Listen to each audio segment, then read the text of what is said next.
Ikaw ba ay Team McDo o Team Burger King o baka naman hindi ka kabilang sa alinman sa dalawang grupo? Pero pagkatapos ng video tungkol sa krisis ng McDo ngayon, marami sa inyo ang nagsabi sa amin tungkol sa Burger King at nagsabing mas gusto ninyo ang pangalawa kaysa sa una. Pero sa kabila ng lahat ng pagsisikap mula pa noong nagsimula ang kanilang tunggalian at lahat ng kontrobersya ng McDonald's, bakit nga ba patuloy pa ring natatalo ng kalaban nito ang Burger King sa buong mundo? Sa video, susuriin natin ang epic na laban ng burger. Matibay nga ba ang branding ng McDo? Tama ba ang mga desisyon ng Burger King para makuha ang mga customer gamit ang mapanghamong imahe? Tatalakayin natin ang paraan ng McDonald's gamit ang standardisadong sistema nito kontra sa personalisadong approach ng Burger King. Tungkol sa mga uso ngayon tulad ng delivery, veganismo at social media, alin sa mga ito ang mas nakakaangkop? Malaking estratehikong kalamangan ang McDonald's laban sa mga kakumpetensya at tatalakayin natin ito sa video. Kaya, magagawa kaya ng Burger King o ng ibang challenger na mas mabuti para sa kalusugan na mapatalsik ang McDonald's balang araw? Kumapit kayo, nagsisimula na ang investigasyon. Para maintindihan ang kasalukuyang dominasyon ng McDo, kailangan nating balikan ang pinagmulan, ang pundasyon ng mga imperyo ng burger na ito. Isipin ang Amerika matapos ang digmaan. Noong 1940 at 40 binuksan ni Richard at Maurice McDonald ang modernong restaurant sa San Bernardino, California. Ang ideya nila ay mabilis na serbisyo, pinasimpleng menu ng burger, fries, at milkshake na may mahusay na paggawa sa linya. Hango sa trabaho ni Henry Ford, ang konseptong ito ay makakatawag ng pansin kay Ray Kroc, isang ambisyosong nagbebenta ng makinang pang-milkshake. Noong 1955 nakita ni Kroc ang potensyal, kaya nakipagsosyo siya sa magkapatid na McDonald's at binili ang kumpanya noong 1961 traidor niyang tinalikuran ang mga nagtatag. Ang kwentong ito ay para sa ibang video. Malinaw ang kanyang layunin. Gawing pamantayan ang modelo at palawakin ito sa industriya. Layunin nitong gumawa ng pare-parehong, nakakaaliw at inaasahang karanasan saan ka man. Kung mahilig ka sa pelikula, inire-rekomenda ko ang The Founder na naglalahad ng kanyang mga karanasan noong 1954 sa Miami. Ang Burger King ay isinilang mula sa inisyatiba nina James McLamond at David Edgerton. Iba ang kanilang pamamaraan. Simula pa lang, ipinakita na nila ang flame grilling sa steak at ideya ng pagpapasadya kahit limitado pa noon. Layunin ng Burger King na lumawak gamit ang maingat na modelo ng hindi masyadong standardisadong prangkisa. Sa ganitong konteksto, noong 1972, naglakas loob ang McDonald's na tumawid sa Atlantiko at binuksan ang kanilang unang restaurant sa Pransya sa Créteil. Ang pagtanggap ay isang tagumpay. Natuklasan ng mga Pranses ng may kuryosidad at sigasig ang bagong paraan ng mabilisang kainan. Kahit na may ilan na nag-aalinlangan dahil sa kanilang mga nakasanayang lutuing Pranses, agad itong naging simbolo ng modernidad at ng Amerikanong pangarap. Ngunit ang kasaysayan ng McDonald's sa Europa ay hindi isang maayos na paglalakbay. Noong 1970, 70 maayos na nagbukas sa Strasbourg na akma sa lokal na panlasa. Noong 1985, ang pagdating sa Roma ay nagdulot ng kontrobersya. Inakusahan ang McDonald's na sumisira sa kulturang pagkain ng Italia. Ipinapakita ng mga unang hakbang nito sa Europa na kahit para sa isang higante tulad ng McDo, hindi automatiko ang pagpasok at nangangailangan ito ng diskarte at pagiging maingat. Sinubukan ni Burger King pumasok sa France noong 1980 at 80 sa pagbubukas ng unang restaurant sa Avenue des Champs-Élysées, Paris. Gayunpaman, nabigo ang pagtatangkang ito. Ilang dahilan ang binanggit, maling pagpili ng lokasyon para sa ilang mga restaurant, kakulangan ng pag-unawa sa pamilihang Pranses, at marahil hindi pa ganoon kalakas ang tatak noon. Pumasok si Burger King sa Pransya kasabay ng malalaking manlalaro tulad ni Quick, kaya tumindi agad ang kompetisyon. Matapos ang 17 taon ng kompetisyon, nawala si Burger King sa Pransya noong 1977 at bumalik lang noong 2012 matapos ang 15 taon. Ang pagbabalik niya na minarkahan ng pagbubukas ng isang restaurant sa Marseille ay mas nangangako. Ipinapakita nito ang bagong diskarte at determinasyong magtagumpay sa merkado ng Pransya. Naalala ko pa ang unang tindahan sa Paris. Pagbalik niya sa Saint-Lazare Station, hindi pa rin tapos ang pila, ngunit kulang pa rin iyon. Mahalagang bahagi ng tagumpay ng McDonald's ang kanilang real estate strategy, pero madalas hindi ito napapansin. Mula pa sa simula, naunawaan ni Ray Kroc ang kahalagahan ng pagmamay-ari ng mismong mga gusali ng mga restaurant. Naging higante sa real estate ang McDonald's na may bilyon-bilyong halaga ng mga ari-arian sa lupa. Itong estratehiya ang nagbigay sa kanila ng katatagan sa pananalapi at kontrol sa mga lokasyon. Si Burger King ay may ganap na magkaibang paraan. Madalas niyang hinahayaan ang mga franchisee na pamahalaan ang mga ari-arian na maaaring maglimita sa kanilang kakayahang mag-invest para sa pangmatagalan at sa kanilang katatagan sa lokasyon. Dahil dito, kahit na bumalik sila na may napakaraming tao noong 2000 at 12 na patunay ng malaking interes, Kahit na may 1,500 McDonald's na sa France, kailangan pa ring patunayan ng Burger King ang kakayahan nilang makipagsabayan sa matagalang panahon. Ang branding ay ang labanan sa isip ng mamimili kapag pumipili sa pagitan ng Big Mac at Whopper. Hindi lang ito logo o slogan, kundi pagkakakilanlan, imahe at emosyon na nililikha at ipinapakita ng bawat brand. Sa laban ng mga burger, malakas na sandata ang branding na kayang magpanatili o magtaboy ng milyon-milyong customer.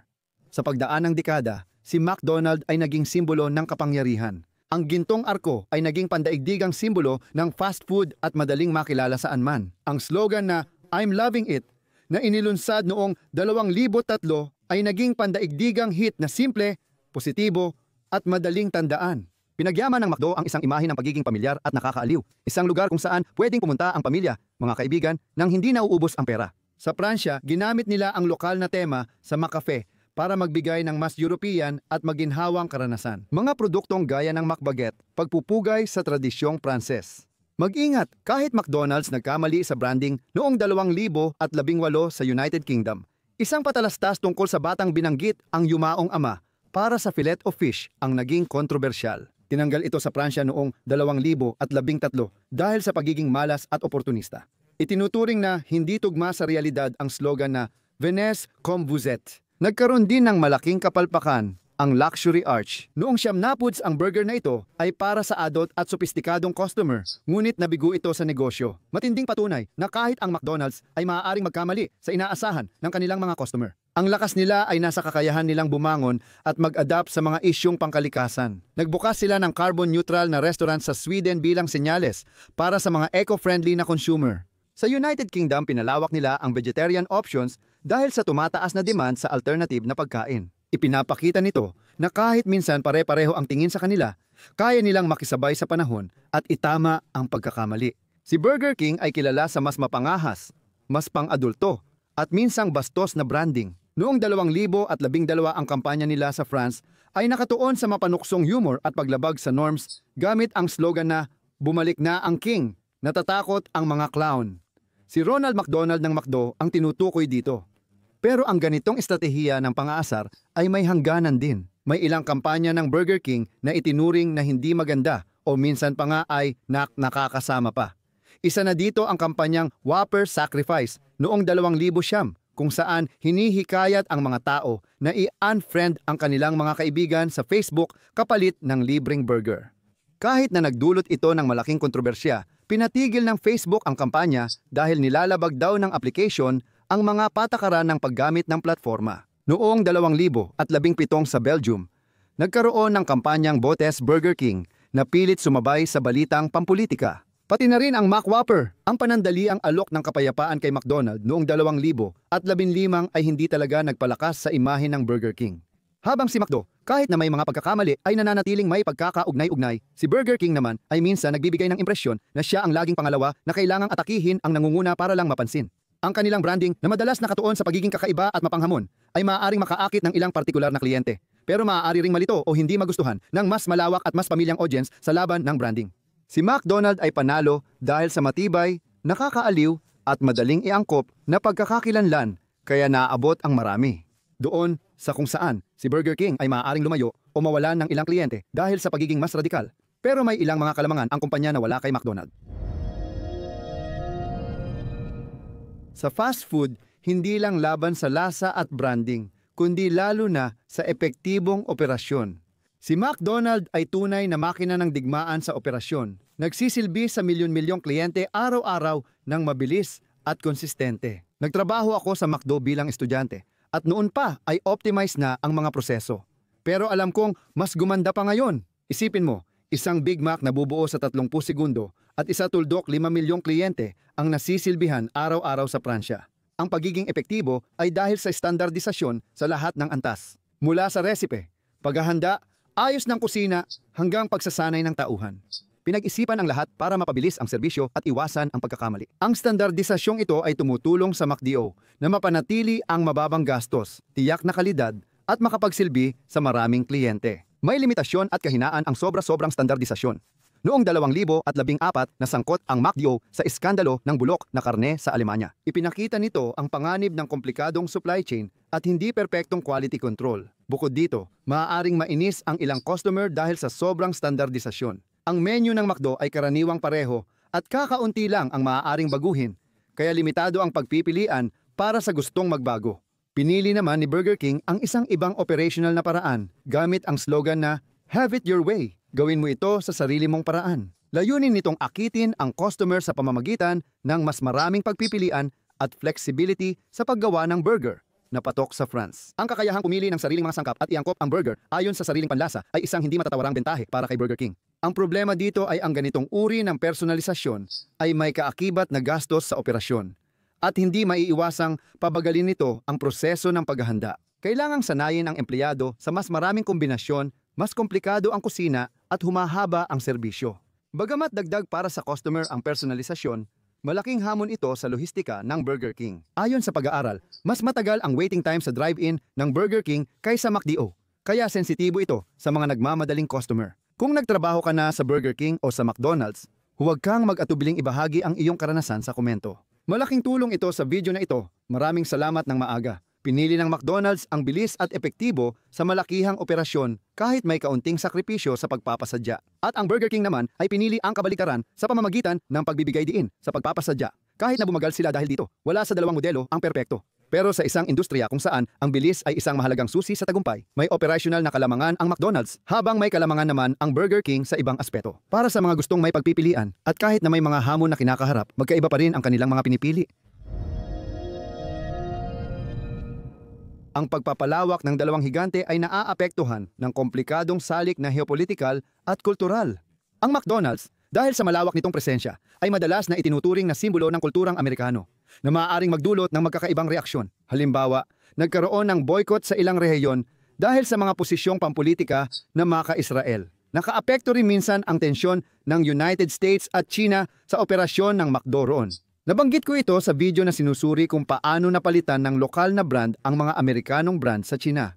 Ang pag-alis ng McDo sa Rusya noong 2022 kasunod ng digmaan sa Ukraine ay nagpapakita rin ng epekto ng mga hidwaang geopolitikal sa mga multinasyonal na kumpanya. Ang Burger King ay may mas maliit na presensya sa mundo at di gaanong nasasangkot sa kontrobersya, ngunit may ilang isyong hinaharap pa rin. Ang dalawang tatak ay magpapatupad ng estratehiya batay sa mga lokal na merkado. Bibigyang prioridad ang pakikipagpartner sa mga franchisee at isasaalang-alang ang mga regulasyon at mga kagustuhan ng mga mamimili. Halimbawa, nagtagumpay si McDo sa pagpapalawak niya sa Europa sa pamamagitan ng pag-localize ng kanilang mga produkto, gaya ng McBaguettes, mga Italian panini at iba pa. Sa kabila ng ilang pagkakamali, tulad ng McAfrica na inilunsad sa Norway noong 2002 na nagdulot ng iskandalo. Dahil nakita ang pangalan at promosyon nito na walang malasakit sa taggutom sa Timog Africa, ipinakita ng pagkakamaling ito ang panganib ng hindi maingat na pag-aangkop sa kultura. Sa kabila nito, nangingibabaw pa rin ang McDo sa Europa na may 8,000 restaurant at 44% market share noong 2024. Si Burger King ay nagpalawak ng may pag-iingat at hindi naging matagumpay, lalo na sa Europa. Ang una nilang kabiguan sa Poland at patuloy na paghihirap sa France. Maging ang isang awkward na patalastas sa Lisbon na inihambing ang mga nagpoprotestang Portuges sa tupa ay nagpapakita ng di perpektong pag-unawa sa kultural na pagkakaiba sa Europa. Habang lumalago si Burger King sa Europa, mas mababa pa rin ang market share niya kaysa kay McDo na 12% noong 2024. Gayunpaman, paminsan-minsan ay nagpapakita ng tapang si Burger King sa kanyang pandaigdigang pagpapalawak. Ang pagtatayo niya sa Cote d'Ivoire, lalo na sa Abidjan, ay isang kapansin-pansing halimbawa. Pinili ni Burger King ang bansang ito bilang unang lokasyon sa Sub-Saharan Africa, maliban sa South Africa, para samantalahin ang mga oportunidad sa umuusbong na merkado. Ang estratehiyang ito ay makikita rin sa iba pang bahagi ng mundo, kung saan hindi nag-aatubili si Burger King na magtayo sa mga bansang papaunlad pa lang o sa mga merkadong hindi pa masyadong puno. Ang ganitong paraan, kahit na minsan ay may kaakibat na panganib, ay magbibigay daan kay Burger King na maiba sa kanyang mga kakumpetensya. May mga bagong uso ring kinakaharap ang dalawang higante. Mahalaga na ngayon ang delivery sa bahay, kaya malaki ang investment ng dalawang tatak sa pakikipag-partner sa mga plataforma tulad ng Uber Eats, Deliveroo at Just Eat. Magbabago ang karera sa delivery dahil sa pagdami ng dark kitchens at mas matinding kompetisyon. Ang isa pang pangunahing trend ay ang paglakas ng vegetarianismo at veganismo. Parehong nag-develop ng vegetarian at maging vegan na mga opsyon sina McDonald's at Burger King para tugunan ang lumalaking demand na ito. Hamon ang mag-alok ng masarap at kapani-paniwalang alternatibo nang hindi iniiwan ang tradisyonal na customer. Panghuli, napakalaki ng epekto ng mga social media. Mahalaga ang viral na kampanya, hamon at kolaborasyon sa influencer sa marketing para maabot ang kabataang henerasyon. Ang McDo at Burger King ay magpapaligsahan sa pagiging malikhain sa TikTok, Instagram at YouTube para makalikha ng ingay at mapasali ang kanilang komunidad. Kamakailan, malaking issue sa mamimili ang mga alalahanin sa kalikasan. Susubukan ng McDo ang mga restaurant na gawa sa salamin na may mga sustainable na packaging at mga pagsisikap na bawasan ang kanilang carbon footprint. Sa karerang ito, walang perpekto. Patuloy na nangangapa, sumusubok, nagkakamali, at inaayos ng dalawang higante ang kanilang mga pagkakamali. Puntos pa rin ako sa komunikasyon kay Burger King dahil magaling silang kumuha ng atensyon. Kayo, anong masasabi ninyo? Sa mundo ng burger, nangingibabaw ang McDonald's at Burger King pero hindi lang sila ang nandyan. May ibang tatak na may iba't ibang estratehiya at produkto na sumusubok makakuha ng pwesto at bahagi ng merkado. Kabilang sa matagal ng kalaban si Kentucky Fried Chicken na kilala sa pritong manok lalo na sa United Kingdom. Bagamat hindi sila direktang kalaban ng McDo o Burger King sa burger, matibay pa rin silang alternatibo na may malakas na imahe. Sa France, meron tayong Quick, isang tatak na nagmula sa Belgium na matagal ding nanatili, lalo na sa Hilaga. Kahit unti-unti na siyang isinama sa Burger King, nananatili pa rin ang malakas niyang pagkakakilanlan sa rehiyon. Pero maging tapat tayo, hindi naman talaga siya ang magpapabagsak kay McDo. Kabilang sa mga mas malusog na alternatibo sa mga higante ng burger, meron tayong Subway na namumukod tangi dahil sa mga customizable na sandwich nito na nakatuon sa kasariwaan at magagaan na sangkap. Bumabagal na rin ang Subway dahil sa mga iskandalong tinalakay nating kamakailan sa video. Nag-aalok din ang fast casual ng mas balanseng pagpipilian. May mga brand tulad ng Big Fernand, Five Guys at Shake Shack na nakatuon sa kalidad at sariwang lokal na sangkap na inihahanda kapag in-order. Maaari nating banggitin ang Pokawa na espesyalista sa pokeball at ready-to-eat na nag-aalok ng mas balanse at mabilis na pagkain para sa mas gustong healthy alternative sa fast food. Madalas mag-alok ng makabagong konsepto ang mga bagong virtual brand o dark kitchens. May vegan at vegetarian na menu para sa tumataas na demand ng masustansyang pagkain. Habang nananatiling praktikal, maaaring baguhin ng mga ito ang tradisyonal na dominasyon ng mga burger sa pamamagitan ng pagtutok sa kalidad, kalusugan at malinaw na pangangalaga sa kalikasan. Sa tingin mo, sino ang tunay na kalaban ni McDo? Makukuha kaya ni Burger King ang corona o may sorpresang kalaban na magugulat sa lahat? Katulad ni Pizza Hut na matapos mangibabaw sa merkado ng pizza ng dekada ay napilitang bumitaw dahil sa maling estratehiya, gaya ng nakikita sa video na lumalabas.